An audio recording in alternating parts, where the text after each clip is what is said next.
It's Dr. Jones here with a new video message and a new issue of the SHS Warrior Call. I want to thank you all for tuning in. Like I always say, I appreciate you being here and taking the time to listen. So, my message is quick this week, or I say that every week and it doesn't always turn out to be quick, but I'm going to try this time. So I wanted to talk to you about the idea of break coming up, and this being the last week of school before you have a week off.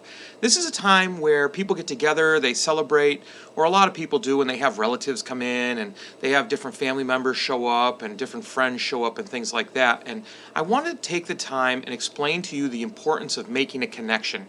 Now, a lot of times we make our connections through social media, and me personally, I'm a firm believer in the power of social media and the connections you make across the nation, across the world, and how powerful those can be and how comforting those can be.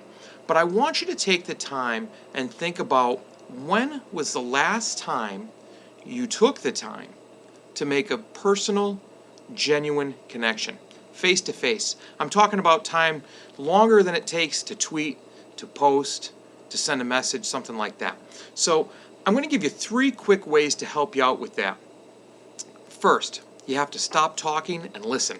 That's right, you have to stop talking about yourself. Now that sounds easier than it is, but how often do we love to go on about ourselves? Somebody says something, we instantly relate it to ourselves, and then we're off and we're running, and pretty soon that story that the person was sharing about themselves is lost in the clutter of what we're saying. So stop talking. Stop talking and take the time to listen. People want to be genuinely listened to.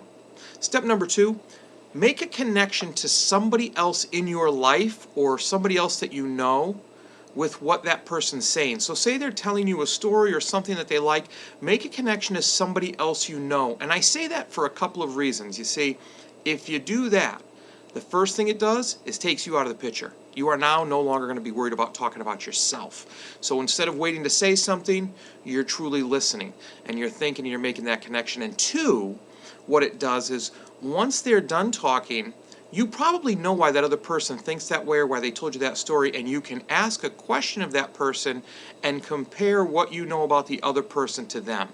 And now, this is where you have to be ready, because whatever you say, you're going to be wrong. Whatever question you ask, you're going to be wrong because, 1, that's what you want to do, but 2, everybody's unique. So then the third thing, which is built in by this, is you ask questions for clarification.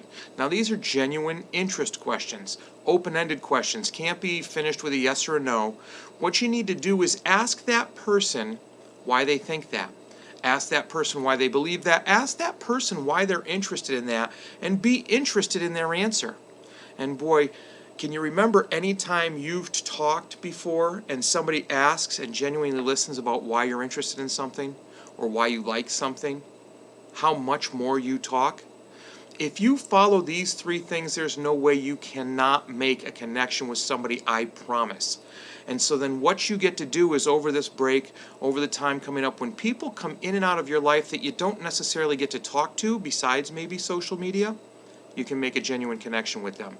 And stronger connections help us reflect more on other people, reflect on ourselves and how everything works together, and it helps us all grow. Everybody likes to be listened to. Everybody likes to be connected with. Be that person for somebody.